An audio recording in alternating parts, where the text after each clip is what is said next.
environnement tey nag ñu ñëw ba fii yéen tamit recevoir le président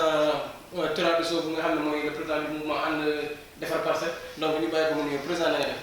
asalaamaaleykum mbokk yi maa ngi leen nuyu leen sant Ndiawar maa ngi lay fay di la gërëm ak sa ñëw bi fii pour laaj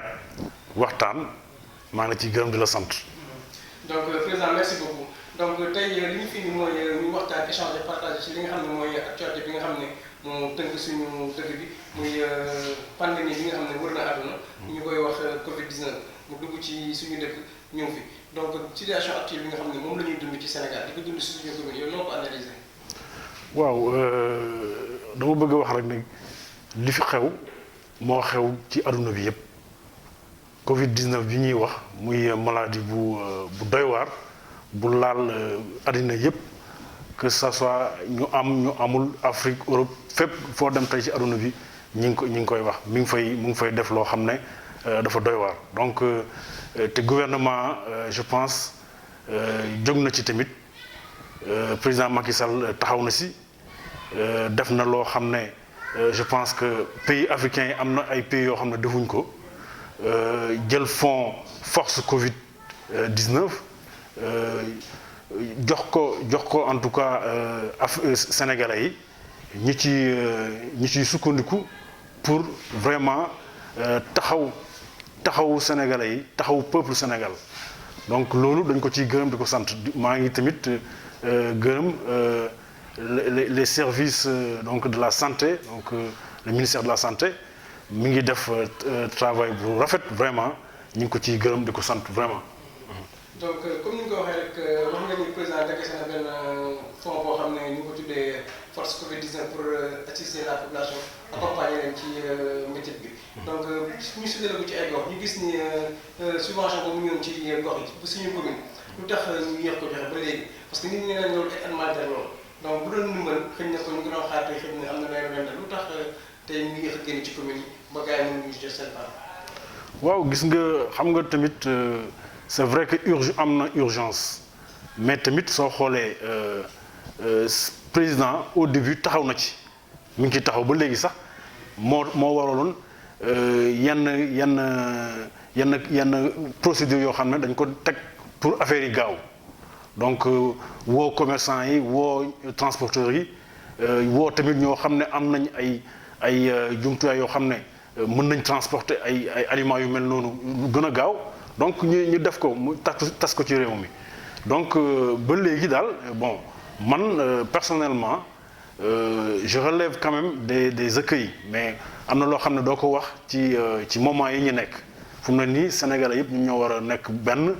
ànd ci lu président wax parce que moom bu muy def lii dafa woote nit ñi ñëw fekk si ko waxtaan ak ñëpp waxtaan ak société civile waxtaan ak opposition waxtaan ak ñëpp donc aujourd'hui il a carte blanche maintenant nag xam nga loo gis tamit am na ku ci yëngatu ci gouvernement bi am ministère bu ko en tout cas bu ko war a def mu ngi koy def commencé na man personnellement je relève quand même ay écueils mooy loo xam ne dafa yéex waroon na gën a gaaw man maa ngi koy jooytu effectivement jaaxle naa ci sax parce que man maa ngi dëkk ci école boo xam ne moom moo yilif lu gën a mag ci quartier yu gën a mag ci Parcelles Assainies donc vivre yaa ngi fii ba léegi donc on sait pas sur quel pied danser on sait pas que xamuñ daal am na ay yoo xam ne ñun xamuñ vraiment man maa ngi koy jooytu et puis information bi des na affaire yi ñi ngi fi mais ba léegi dara bougé wul donc on est un peu dans l'expectative xamuñ. donc en tant que leader politique bu nekk ci gox bi est-ce que yow ci sa mouvement sa xam-xam approché nga les autorités compétentes yi nga xam ne ñoo fi nekk te tënk loolu comme le préfet wala le maire pour xam lan moo ko téye. waaw c'est que lu ma suma wàllu bopp pour man dafa nekk loo xam ne musul am ci Sénégal donc xam nga loo xam ne musul am rek day am ay yéexantu ay yoo xam ne on ne comprend pas mais ñu ngi ciy taxaw je pense ñu ngi ciy taxaw liggéey bi moo yéex et puis peut-être que amuñu woon habitude di gérer yenn situation yi léegi ça se voit ñu ngi koy gis maintenant man je pense que ministère bi tamit war na gën a gaaw war na gën a en tout cas soññ waa ministère am pour ñu affaire yi gën a gaaw parce que on sait pas ba léegi. sànq da nga wax loolu solo mooy nga ne ni président wax décision bi mu jël moom dañ ko ci war a accompagner donc gis nañ ni accompagner woon nañ ko yàgg mais comme suñu commune bi ñu nekk suñu maire dafa génn def benn discours ci lii. ne maire ni président lu mu wax moom la ci accompagner. ñu génnaat président jëlaat benn discours moom mu àndul ak discours boobu taxaw beneen taxawaay est-ce que xalaatoon seen biir coalition bu benn bokk yaakaar bi am na problème yoo xam ne président ci discours président bi jógee. waaw non warul nekk problème man je pense que diversité coalition bi y a une diversité am na xeet bu ne ci parti ci wàllu parti am na xeet bu ne donc am na ay xalaat tamit yoo xam ne am na différence mais tamit lépp daal ci intérêt wu coalition bi dañ ko war a def yàgg nañ ci depuis ba mu taxawee ba léegi amul benn problème réélire nañ notre président aujourd'hui on est dans l'exercice du pouvoir je pense que tamit dañ ci war a continuer ànd ak moom ci ay xalaat tamit moom moo war a joxe la stratégie mais aussi déglu na ñëpp vraiment je pense que su amee ay divergence loolu je pense c'est normal quoi. alors su fekkoon am na conseil booy joxe pour ñu gën a mën a jël seen matuwaay pour mën a xeex Covid-19 parce que tamit li ñuy wax bay sa waru tànk la c'est vrai que état bi jël na ay matuwaay gars yi ñu ngi informé gars yi mais nit ñi seen bopp dama gis si ñoom benn dëgër bopp donc en tant que leader en tant que chef de yow mi nga xam ne da nga boole mbooloo boo doon conseil nit ñi ban loolu nga leen wax pour ñu mën a gën feebar ne nit ñi fi ça existe et ça tue ñu mën a jël seen matuwaay. waaw lu ñuy wax rek mooy répéter parce que je pense que luñ ci wax rek doy na ba léegi dañuy gën a communiquer rek dañuy gën a soññ nit ñi rek ñuy jëfandiku ñuy def lu ñu wax li à savoir faire les gestes barrières mooy def sa masque wala nga wàññi dox bi su amee urgence et puis yenn gestes yi daal ay nuyonteeg ay jaxasoo beeg groupe personne voilà loolu lépp c'est à éviter parce que aujourd'hui président wax na ko on est dans une autre phase dans une seconde phase boo xam ne dañuy responsabiliser nit ñi état day inciter encadrer mais tamit nit ñi dañoo war a gën a nekk responsable loolu président wax na ko ci discours am donc te tamit loolu lu am solo la je pense que nit ñi Sénégal toll nañu foo xam ne on est quand même mature par rapport ak non war nañu gën a nekk mature par rapport ak yenn gestes yi par rapport ak yenn comportement yi donc il faut juste ñu gën a communiquer encore gën a waxtaan gën a utiliser parce que léegi comme les règles de distanciation ñoo am ñi gën a utiliser les réseaux sociaux pour gën a en tout cas communiquer sur les comportements surtout les nouveaux comportements yoo xam ne dañ ko war a am. ànd defar parcelle gis nañu yeneen mouvement yi xam ne ñoo nekk parcelle fii yu bëri. donc ñoom jël nañ génn nañ jël au devant de la commune xaaruñu sax le maire def la distribution des terrains ñoom génn nañ jàppale la population ci kii donc mouvement ànd defar parcelle ban lan la xalaat pour jàppale ko askanam pour ñu mën a xeex Covid bi ñoom. waaw ñun am na lu ñu def am na lu ñu def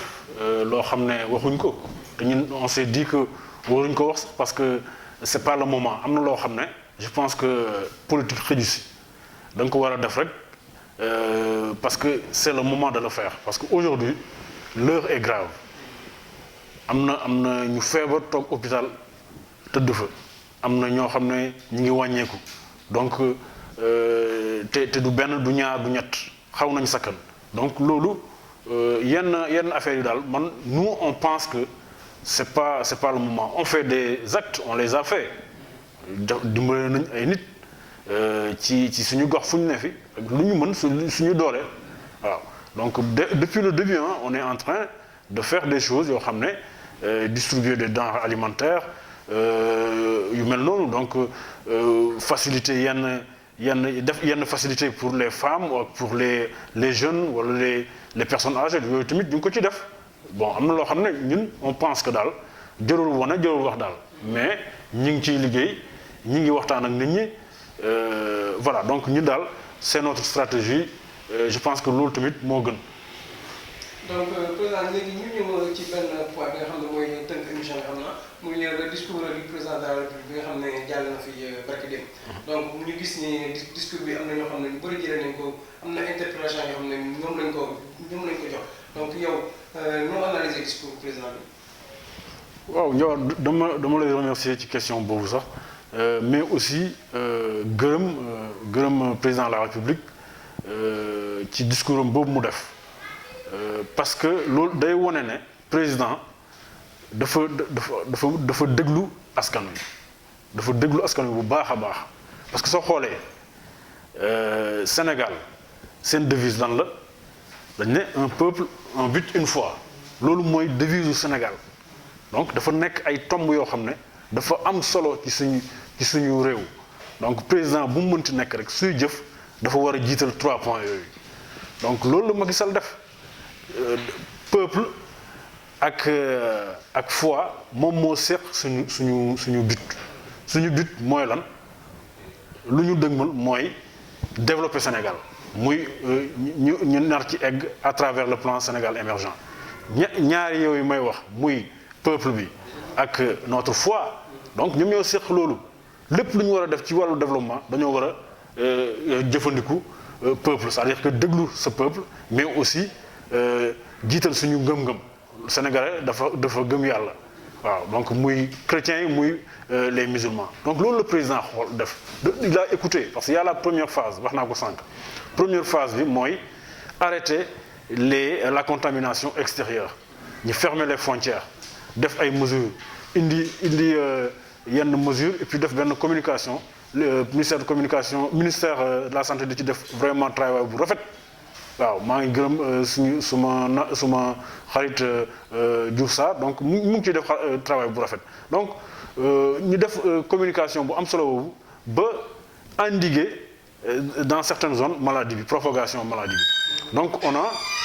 évolué sur ce côté on a arrêté la contamination externe léegi mu nekk suñu biir mu des contamination communautaire ba nga xam ne am na ay contamination yu am yoo xam ne doo xam fu mu jógee donc mu ngi ci si réew bi donc c'est ça la deuxième phase bi nag dafa war a responsabiliser parce que nit ñi xam nañ nu ñuy éviter léegi nu ñuy fexe ba arrêter contamination ñëpp xam nañ ko léegi def sa masque éviter yenn dox yi éviter yenn regroupement yi mais tamit sooy tisooli nga def sa coude instant loolu lépp ñëpp xam nañ ko loolu c'est la communication gouvernementale moo ko waral léegi nag on est sur une seconde phase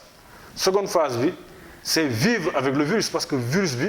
vraiment lu président wax gan bu ñëw toog na du ñibbi da ngay xool nooy dëkk ak moom loolu le président wax donc li ñuy jéem le virus est là mu ngi fii donc on essaie de vivre avec responsabiliser c'est pas que dafa bàyyi peuple bi non dafa leen déglu mais aussi jox leen nu ñuy vivre ak le virus c'est-à-dire les vivres même s'il y a des imperfections ci distribution yi des na ba léegi loolu moom dama koy wax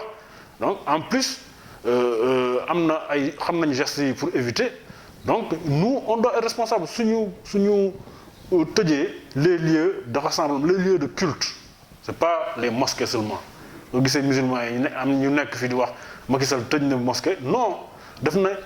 les lieux de rassemblement qui facilitent la contamination notamment les églises les mosquées les plages les marchés loolu lépp c'est des lieux yoo xam ne day accentuer contamination donc c'est pas que oui dafa dem di tëj mosquée yi di xeex l'islam non président kenn dafa gëm yàlla sénégalais la ah donc ñun on doit être responsable il faut qu'on soit responsable et accepter de vivre avec ce virus on a notre plan de développement qui est le PSE qui doit être en cours continuer à travailler mais aussi en respectant les gestes de façon voilà moo waral assouplissement ak état d'urgence bi ak dem ak dikk bi. mais gisoon ni comme ni nga ko waxee ni président dafa war a déglu population bi mais mu defoon comme première phase bi balaa mënoon jël décision bi mu concerté avec les religieux concerté avec l'opposition waxtaan ak ñoom parce que lii dafa mel ni concerté wu ak religieux yi. parce que bi ñu jëlee décision ubbi jàkka yi gis nañ ñoom ñëpp tamit dañoo ñëwaat en république buñ ci jàkka buñ ci église yi. non gis nga concertation am na président kenn gënu ko nekk vraiment un président qui privilégie la concertation moom lépp lu mu war a lépp lu muy def il privilégie la concertation muy politique muy économie muy lépp ak problème bi am tamit concertation gis nga am na loo xam ne ñun xamuñ ko mais président xam na ko day dégg loo xam ne ñun duñ ko dégg avant décision bu muy jël yëpp dafa fekk il a toutes les informations nécessaires loolu mooy président en fait c'est décidé président discours la ak décidé il rassemble on lui rassemble les informations moom mu décidé loolu le président wax na ak ñëpp wax na ak ñëpp ah te sax waxul ne day tëj day ubbi moom moo ubbi jàkk yi léegi il permet l'ouverture des lieux de culte mais libre aux gestionnaires des lieux de culte de réglementer leurs lieux c'est-à-dire que ñoom ils ont am nañ droit voilà def ay règles c'est-à-dire que kuy dugg ci mosquée yi wala église yi wala leneen nga respecter yenn règles yi donc loolu si ñoom ñoo ko war a def am nañ tamit makaama tëj seen mosquée wala seen église même su président waxee léegi on permet d'ouvrir les mosquées si on respecte les règles de base donc les règles barrières loolu la waxul leneen donc léegi mais ci biir discours bi tamit wax na ci ay points yoo xam ne points sensibles lu mel ni que la réouverture des classes. pour élèves yi nga xam ne ñooy def les classes d'examen donc gis nañ ni barki dem tamit waa élèves yi génn nañ ne ñoom duñu dellu école parce que lii daf mel ni sacrifice yow loolu noo ko xalaatee. waaw bon loolu nit ki rek mooy wax xam nga dafa am ñu ñeme am ñu ragal am ñu xaw a ñëw mais aujourd'hui comme ni ñu ko waxee woon on est en guerre léegi il faut accepter qu'on est en guerre mais il faut pas que ñu tamit ñu daw day làqatu virus bi il faut dañuy continuer vivre nu ñu doon vivre enfin pas nu ñu doon vivre mais dañuy continuer vivre c'est-à-dire que duñ nekk rek tëju làqatu dara du marché il faut qu'on fasse quelque chose il faut ñu def dara affaire yi marché xaw a ubbi tuuti marché yi économie bi dox xaw a ubbi école yi am ñoo xam ne war nañoo mën a jàng ñi jàng tout en respectant léegi dañu ne y a des règles qui sont là il faut respecter ces règles. mais est-ce que c'est vrai de respecter les règles. ah waaw c'est difficile am na ñoo xam ne y a de l'indiscipline mais war nañ leen mën a encadrer rek gën a yokk soññ nit ñi ci existence réelle maladie bi. léegi ci couvre-feu bi assouplissement bi ñu def jëlee ko 20h yóbbu ko 21h pour yow xalaat nga ni am na benn changement boo xam ne c'est positif parce que surtout aussi tamit gars yi ñu leen wax ni que couvre-feu bi ak confinement bi taxul feebar bi jóge fi ba léegi moom wàññee na mesures yi nga xam ne moom la jëloon mooy ñu génne la population ñu vivre avec le virus couvre-feu bi mu jëlee ko 20h yóbbu ko 21h yaakaaroon ne benn heure boobu noonu est-ce que am na ci grand changement. non couvre-feu bi defewuñ ko woon pour maladie bi jóge fi. maladie bi lu koy jóg enfin c'est couper les règles les possibilités de contamination moo tax ñu def couvre-feu bi éviter les rassemblements parce que xam nga soo ne couvre-feu du am rassemblement fu am rassemblement yëpp dañ leen di tas loolu mooy couvre-feu wala ñu jàpp leen donc loolu soo ko defee day wàññi contamination bi léegi moom président moom ci lu mu def li man je pense que respecter les règles barrières les règles yoo xam ne dafa am solo pour éviter maladie bi voilà donc amul leneen loo ci il faut couvre-feu bi soo xoolee ñu def ko 5 heures am na solo soo xoolee parce que xam nga moo tax ma ne la président dafa déglu Sénégal yi dañ ne suñ ko defee 20 heures suñ ko defoon 20 heures jàpp ñu ne ñi nekk ci weeru koor ben nit ñi dañuy daw voilà yàkkamti dem seen kër pour def voilà moo tax ñu ne pour permettre les musulmans de vivre un petit peu de façon apaisée leur ramadan. ramadan bi ñu ko waxee xam nga ramadan bi dem na ba jeex mu doog a def loolu parce que war nañu xanaa lu mat 20 jours pratiquement wala 19 ou quelque chose comme ça muy doog a wàññi kii est-ce que moo tax ma ne est-ce que am na ci benn changement. non am na ci changement so ben peut-être que suñ defutoon loolu gënoon na gën a garaaw ben couvre-feu bi day tax nit ñi duñu rassembler wu loolu moom c'est clair su amul rassemblement ben y a moins de possibilité de contamination donc loolu c'est logique am na ci solo parce que suñ ko defutoon doon na gën a garaaw léegi soo xoolee gouvernement c'est par graduation la ñuy évoluer dañuy fixer ay objectifs xool wax lan la ñuy def pour accéder ci objectif boobu suñ accéder ci objectif bi ñu def évaluation su desee ñu continuer ainsi de suite c'est le système bu ñu adopté donc man je pense que c'est le bon système il faut juste que nit ñi joxaat confiance bu ñu joxoon président parce que ñoom ñoo ko jox makkaam pour lu muy def li instant yi nii donc dañoo war a joxe confiance ni gis na ak ñëpp waxtaan na ak ñëpp mu laaj leen ku nekk wax ko sa xalaat donc ku nekk wax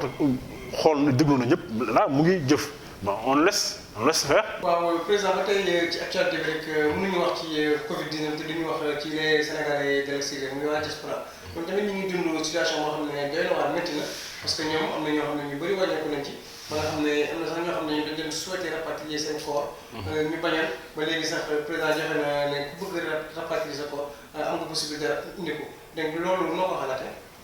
waaw d'abord damay gërëm le ministère des Affaires étrangères monsieur Amadou Ba ci liggéey boobu je pense que mu ngi ciy taxaw et puis mu ngi def liggéey bu rafet président de la République jébal na 12 milliards à la diaspora mu nekk force extension force Covid 19 bi pour la diaspora muy France muy Afrique muy fépp ñu jox leen ko pour vraiment taxawu sénégalais yi fa ne te loolu je pense que soo xoolee pays bu ko def ci Afrique de l'Ouest amul lu dul Côte d'Ivoire ça je suis pas sûr mais bëriwul pays africain yu ko def Sénégal moo jël ci xaalisam vraiment gis nu sénégalais yi am na ñu xool ne am na ñu sonn ci bitim réew ci affaire maladie bi ñu jàppale leen ci te loolu je pense que on s'en félicite et on remercie cette vision du président Macky Sall. Je pense que bon corps yi lu ñu ciy wax à l'époque mooy lu ma doon wax sànq refus d'expatrier les corps décédés en tout cas de personnes décédées de Covid-19 loolu c'est par rapport à la graduation léegi au début on ne connaissait pas on ne kenn sax ba léegi kenn maîtriser wul maladie bi xamul nu muy développé xamul nu muy su fekkee day am ay métamorphose changement loolu lépp on ne le maîtrise pas donc par souci de précaution ñu ne nañ pour l'instant on a décidé de ne pas rapatrier les corps parce que xamuñ nu ñuy manipuler yenn voilà am na yoo xam ne xamuñu woon donc moo waraloon ñu interdire ko mais léegi alhamdulilah ça a évolué donc par rapport ak yenn information yi ak yenn jumtuwaay gën nañ ci préparer wu pour faciliter les corps moo tax léegi on a décidé effectivement d'accepter de rapatrier les corps de personnes décédées du Covid-19 su loolu wéyee nu ñuy gérer sax nu ministre Amadou Ba nu mu gérer en tout cas ce fonds je pense que transparence bu doy waar moo ci nekk amul benn rëq-rëq bu ci nekk amul benn problème lépp leer nu mu ko defee soo xoolee dafa teg ay comité chaque ambassade ou consulat am na benn comité bu fa nekk di gérer fonds yi te soo xoolee ñu nekk ci comité bi c'est des personnes yoo xam ne amul politique ambassadeur même su fekkee dañ koy nommer yenn personnes ressources yu nekk ci ville yu nekk ci diaspora bi association yi voilà donc ñëpp représenté na leen ci bu baax a baax mu nekk loo xam ne dañ koy rafetlu il y a aussi une plateforme pour essayer d'avoir des informations benn Sénégalais bu nekk Atlanta ou je sais pas dans quel pays du monde bëgg am ay informations nu muy def bu ñëw mu woote ci plateforme bi foofu lay jaar donc loolu lépp c'est des initiatives pour vivre avec ce virus qui n'est pas parti donc on va pas rester les bras ballants ñu ne duñ def dara loolu soo ko defee je pense qu'à un moment donné famine bu métti moo fiy nekk donc il faut ñu xool def ay affaires yoo xam ne ça va dans le sens du développement mais aussi ça va dans le sens d'éliminer donc xeex virus bi mu génn ci suñu génn ci Sénégal génn ci àdduna bi donc loolu mooy objectif bi. mais am na ñoo xam ne ñëw nañu fa ñi ñu ay koo xam ne ay nit yu jógee jumle ñëw Sénégal bi ñu ne leen nañ dem confiné wu seen biir kër est-ce que xalaatoo ni loolu c'est un risque. bon man dégg naa ko mais je suis pas sûr de cette information j'attends que ça soit vérifié pour me prononcer sur loolu parce que soo xoolee loolu tamit su fekkee noonu vraiment erreur bu rëy la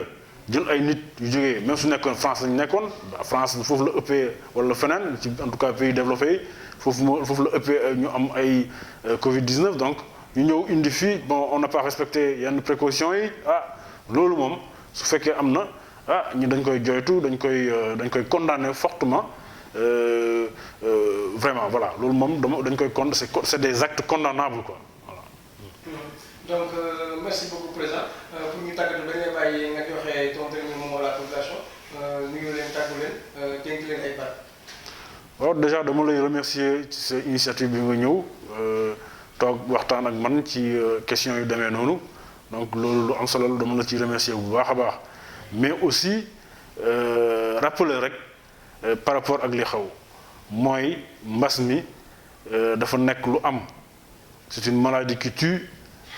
gis xam nañ le nombre de personnes yu soo xam ne dee nañ si muy Sénégal muy feneen donc loolu dafa nekk lu am il faut pas que ñi wax non amul dafa nekk lu am luñ mën a def mooy respecter li ñu wax